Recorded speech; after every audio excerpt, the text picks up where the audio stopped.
A 5 de maio de 1944, Meishu-sama transfere sua residência de Tamagawa a Tóquio para o Shinzanso em Hakone e anuncia seu plano de construir os solos sagrados de Hakone Atami, objetivando a concretização de seu ideal de salvar toda a humanidade.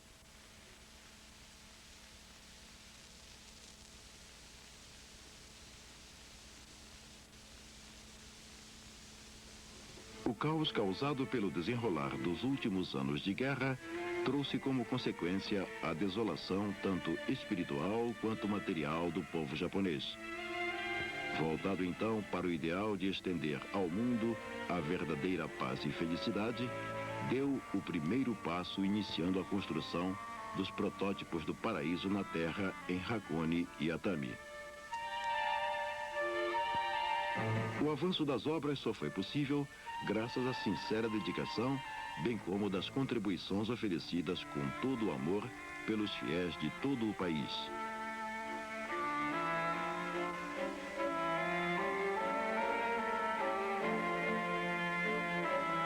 Com a guerra e pela derrota sofrida pelo Japão, era a imensa miséria, a escassez de alimentos e de recursos materiais. Não obstante estas dificuldades, os fiéis, movidos pela fé e pela gratidão a Meishu-sama, dedicaram com alegria e levaram avante esta grandiosa obra.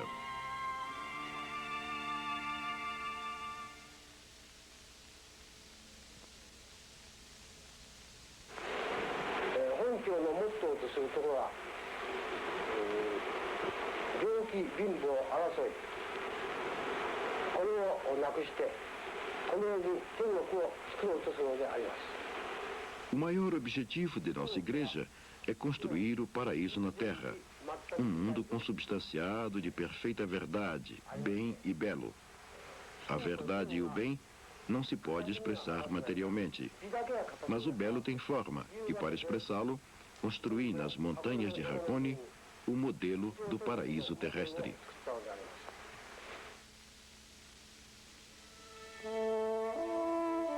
O culto inaugural foi celebrado no Nikoden. Ali, Meishu-sama reuniu numerosos fiéis e compartilhou com eles a alegria por ter concluído o protótipo do paraíso terrestre. E renovaram, mais que nunca, suas promessas de se esforçarem para construir um mundo onde reine a verdadeira paz.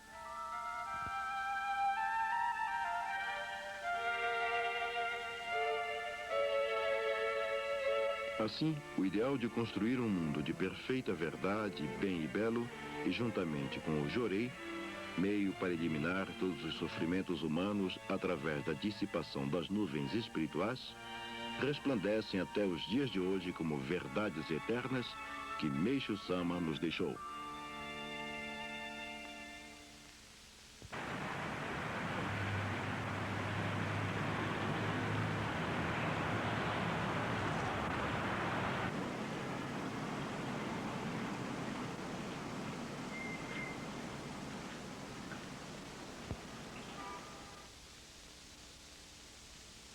Meishu-sama nasceu em Hashiba, distrito de Asakusa, Tóquio, a 23 de dezembro de 1882. Seus pais possuíam um posto de vendedor ambulante perto do templo de Asakusa, mas seus ganhos não iam além do suficiente para suprir suas necessidades diárias.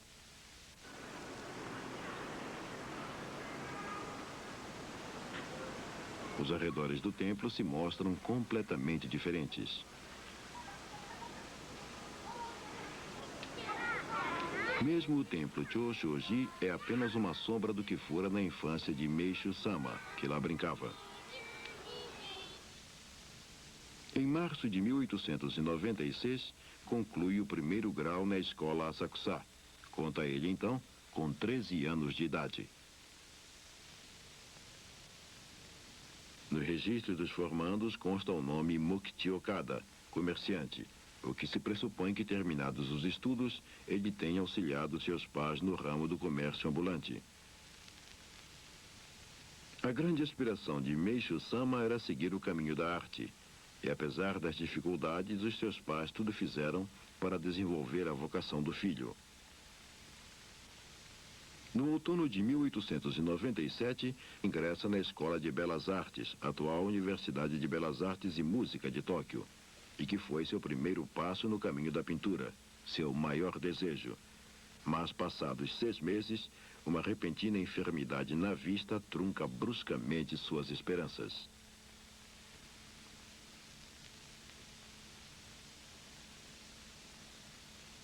Como se já não bastassem os sofrimentos, contrai nova enfermidade.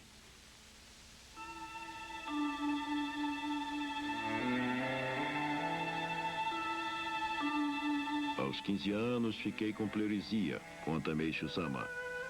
Ao final de 1 ano de tratamento, fui considerado clinicamente curado, mas logo em seguida, a doença reapareceu, tomando desta vez um curso drástico, e foi se agravando até ser considerada incurável.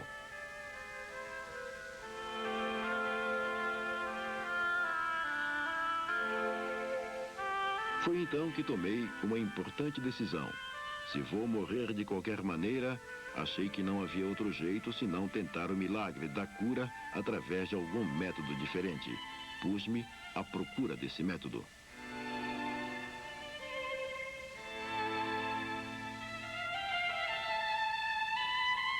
Um dia, lendo um livro sobre ervas e plantas medicinais, tive um especial interesse pela dieta vegetariana e aderi a ela. Em pouco tempo, minha saúde melhorou surpreendentemente.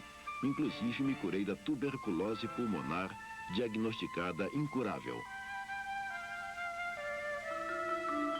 Esse fato exerceu grande influência no estabelecimento de seus princípios sobre a verdadeira saúde nos anos posteriores. Aos 20 anos, seu sonho era abrir com seu pai uma loja de antiguidade e ali expor suas próprias obras de maquiê, técnica de laqueado. Mas este sonho se desfez com o falecimento de seu pai. Posteriormente, com a ajuda de sua mãe, resolve abrir uma loja de miudezas em Kyobashi, Tóquio, dando o nome de Korindo, e ali, finalmente, pôde expor suas obras de maquiê. Mas pouco depois, por volta de 1907, corta o nervo do dedo indicador direito e, novamente, sente a tristeza de ver seus sonhos artísticos se desfazerem. Afortunadamente, a loja Korindo alcançou grande prosperidade, o que fez com que se convertesse em loja Okada, uma atacadista de acessórios femininos. Devido ao constante sofrimento pelas doenças, Meishu-sama era tímido e cauteloso, mas ele se lançou no comércio de corpo e alma, desejando superar este seu caráter através da busca constante de maiores e melhores obras.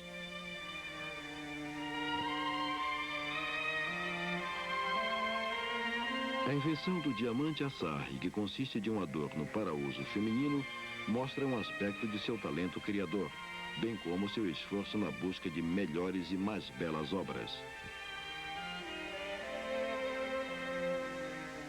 O diamante Asahi foi patenteado em 10 países, além do Japão, conquistando o coração das mulheres da época, o que fez da loja Okada uma das mais conceituadas empresas da época.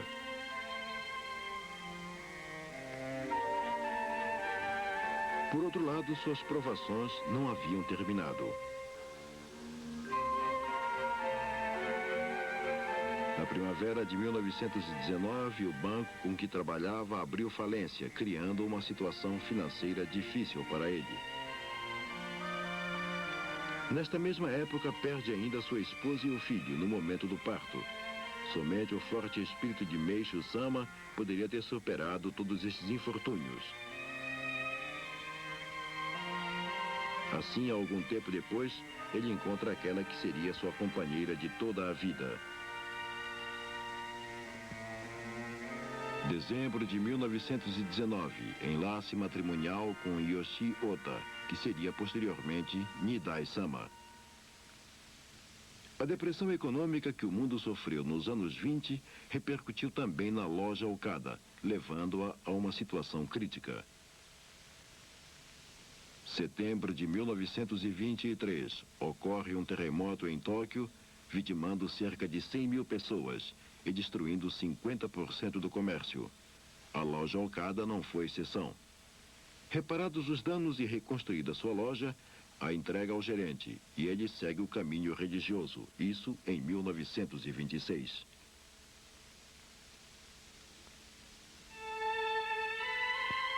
Meishu Sama não estava consciente desde o princípio de sua missão de salvar toda a humanidade e construir o paraíso terrestre. Como ser humano, tinha o desejo de livrar-se dos constantes sofrimentos que sobrevinham um após outro. Mas através das diferentes experiências, adquiriu uma grande convicção e consciência de sua missão. Uma destas foi a de escalar o Monte Fuji.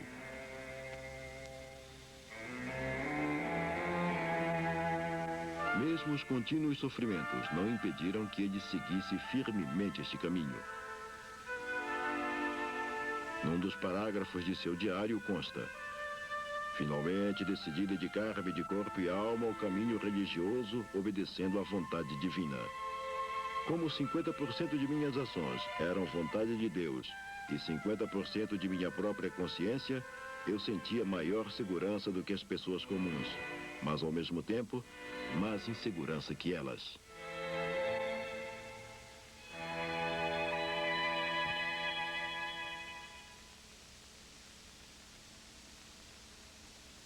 Noite de 14 de junho de 1931. Guiado por orientação divina, Meishu Sama, sua esposa, juntamente com 28 discípulos, chegam ao templo Nihonji, no sopé do monte Nokogiri. No dia seguinte, por volta das 3 horas, atingem o topo da montanha.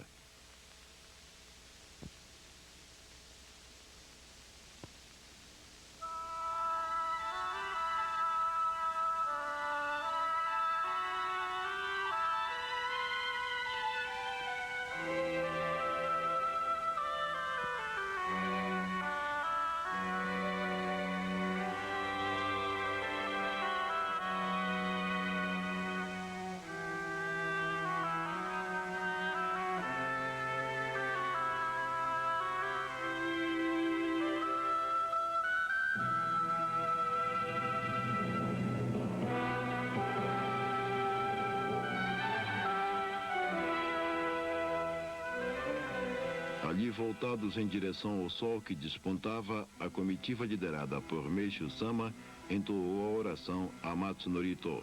Nesse instante, o fundador recebe a revelação divina sobre a transformação que estava se processando no mundo espiritual. É o fim da Era das Trevas, onde predominava o mal, e é o início da Era da Luz, onde passaria a predominar o bem. É a transição da Era da Noite para a Era do Dia. A página de seu diário correspondente a este dia está totalmente em branco. Todas as suas sensações deste dia permaneceram em seu íntimo. Mas este dia foi o ponto de partida para a concretização de seu ideal. A primeira metade da vida de Meishu Sama foi uma constante batalha contra as enfermidades e adversidades, que por mais de uma vez o colocou frente a frente com a morte.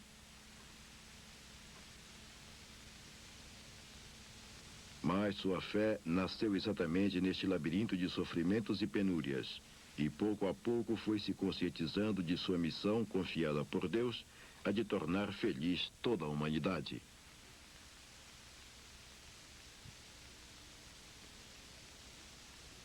No dia 1º de janeiro de 1935, realizou-se a cerimônia de fundação da igreja com a participação de cerca de 150 pessoas. Nesta ocasião, Meishu Sama fez seu discurso expressando com toda firmeza que este dia era o ponto de partida para a criação de um mundo de luz, onde seriam eliminadas todas as raízes dos sofrimentos causados pela enfermidade, pela miséria e pelo conflito. Um mundo onde todos poderiam viver realmente felizes.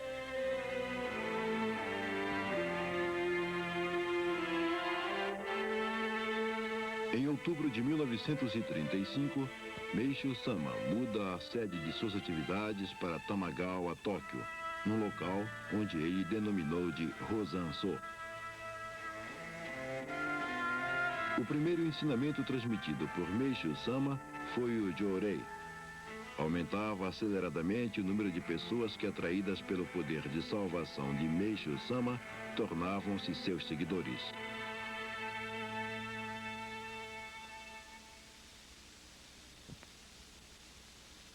Durante este período, entristecido pela situação da agricultura, empenhou-se na pesquisa buscando uma solução para o problema agrícola.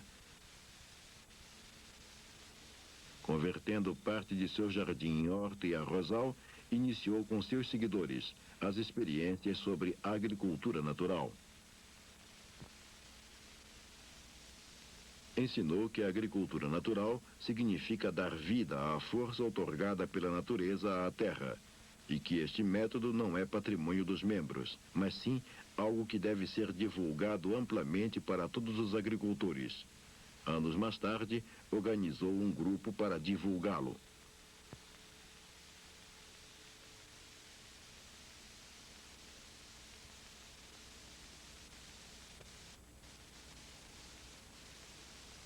Meishu Sama não só ministrava jorei nas pessoas enfermas que o procuravam, como também ouvia atentamente seus problemas e angústias, e sempre as orientava com palavras de conforto e estímulo.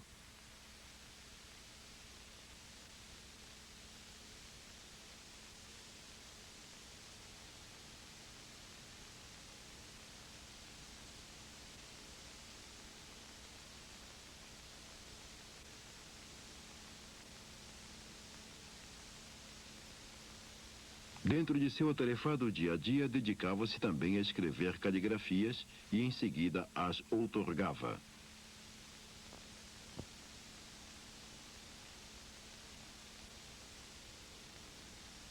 Também fixava os dias para receber os ministros e membros. Nessas reuniões, todos sentiam o calor e a benevolência de Meishu Sama, que sempre dava um toque de humor às suas palavras, pensando na alegria das pessoas que o cercavam. No transcurso de seus dias, contemplava das janelas de Tozanso o local onde hoje está edificado o solo sagrado de Atami, sonhando com sua realização. Meishu Sama ensinou que Hakone representa o fogo e Atami a água. O fogo arde em sentido vertical e a água corre em sentido horizontal. Por esta razão, disse que, partindo de Atami, a luz se expandirá a todo o mundo.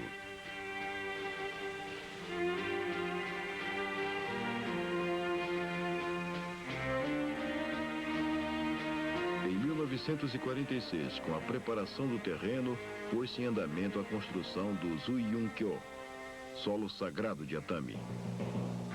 Era uma época difícil para se conseguir as máquinas necessárias para a construção. Assim, igual ao Shinsenkyo, a obra avançou graças à mão de obra dos membros vindos de todo o país. Utilizando-se de pá e picareta e contando apenas com a força dos braços, e mais do que nunca movidos pela fé, iniciaram a preparação das bases, cortando as montanhas e aterrando vales. Cobertos de suor e pela terra em que trabalhavam, todos se empenhavam com alegria à construção, sempre guiados pelos ensinamentos de nosso mestre.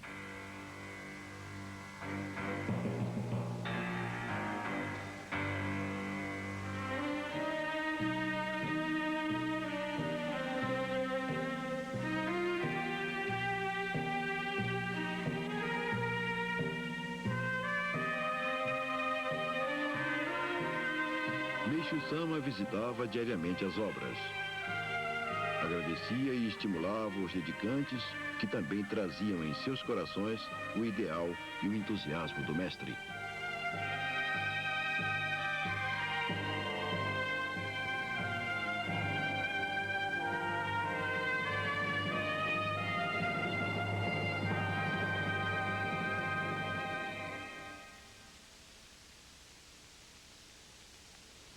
Repentinamente, no dia 29 de maio de 1950, submete-se a uma investigação policial.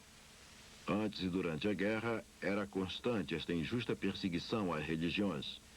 Mas dessa vez, devido às calúnias de uma parte de sociedade que não compreendia o significado do jorei e da agricultura natural, obrigaram as autoridades a procederem novas investigações. A preocupação dos fiéis em relação à sorte do mestre foi grande, mas Meixo Sama os consolava dizendo que tudo eram provações que Deus lhe enviava. Assim, o amor que ele dispensava aos membros, procurando reconfortá-los, esquecendo-se de seu próprio sofrimento, fazia com que crescesse ainda mais a fé que professavam. Durante a prisão ocorreu mais um importante fato no plano divino. Estando sozinho, pôde refletir e compreender profundamente a grandeza da obra divina, bem como sua divina missão. Ao sair em liberdade, Meixo Sama passou o verão descansando em Hakone. Ali, escreveu e distribuiu suas caligrafias aos ministros e membros, transmitindo-lhes o feliz acontecimento ocorrido durante os momentos de penúria e sofrimento na prisão.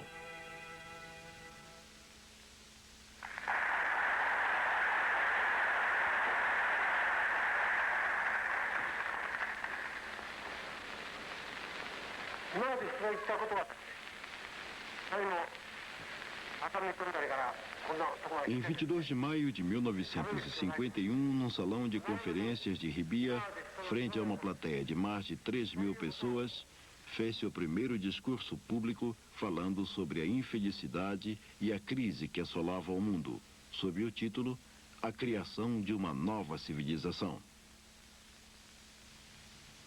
A sociedade atual, diz o mestre, inclinada para o materialismo, não é de forma alguma a verdadeira civilização. Somente teremos a verdadeira civilização quando tivermos a certeza de que os problemas que hoje assolam a sociedade serão solucionados, bem como quando todos puderem desfrutar de um bem-estar, tanto material como espiritual. Para isso é imprescindível o reconhecimento da existência do mundo espiritual e também impulsionar a cultura espiritual que hoje está tão distanciada da cultura material. Esta sua convicção e fervor marcou profundamente o coração dos ouvintes. Fazia periódicas visitas à região oeste do Japão, onde realizava várias conferências.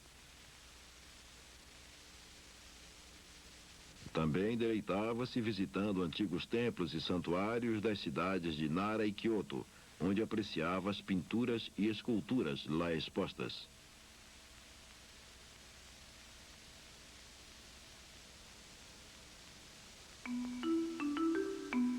Meixo Sama, que em sua juventude viu truncadas suas aspirações de seguir o caminho da pintura devido a uma enfermidade na vista, e em seguida, obrigado a paralisar seus estudos de maquie devido à atrofia que sofreu no dedo indicador direito, viu finalmente seu talento artístico dar os primeiros frutos.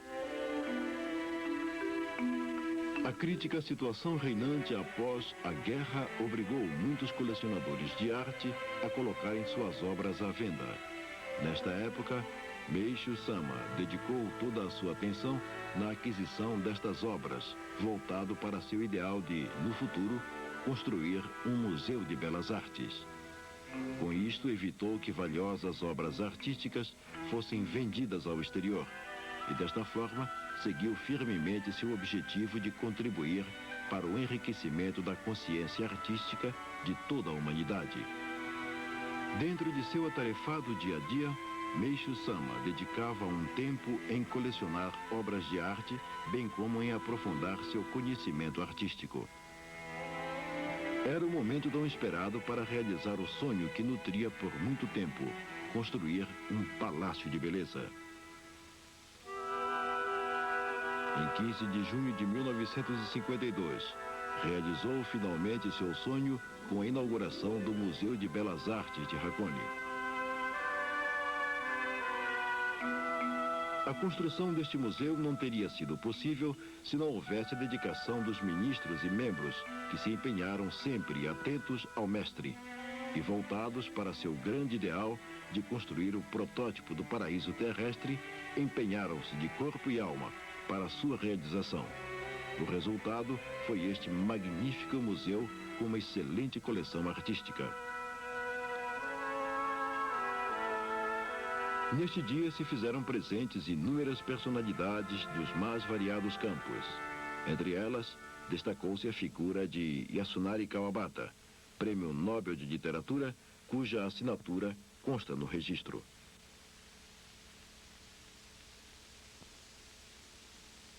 O professor Asano, então diretor do Museu Nacional de Tóquio, proferiu as seguintes palavras: somente o instinto artístico não é suficiente. É indispensável o estudo. Não se poderia conseguir uma coleção tão magnífica sem a base do conhecimento adquirido através da pesquisa de numerosas obras e o estudo de diversos assuntos a elas relacionados. O Sr. Okada certamente se esforçou muito para adquirir tais conhecimentos e deve tê-los absorvido profundamente. Tenho a impressão que, através da beleza, ele consolidou ainda mais sua convicção religiosa. Antes de conhecê-lo, pensei que me encontraria com uma pessoa excêntrica, difícil de se tratar, mas vejo que é completamente o oposto. O filósofo Tetsuzo Tanigawa disse: as pessoas como o Sr. Okada, que iniciam uma religião, são possuidoras de um talento todo especial para criar uma certa visão das coisas. E esta visão pode ser sentida nas formas dos jardins e outras construções. Este é o ponto comum entre a arte e a religião. Esta visão é o poder intuitivo que infalivelmente os religiosos possuem e mostram claramente no campo da arte.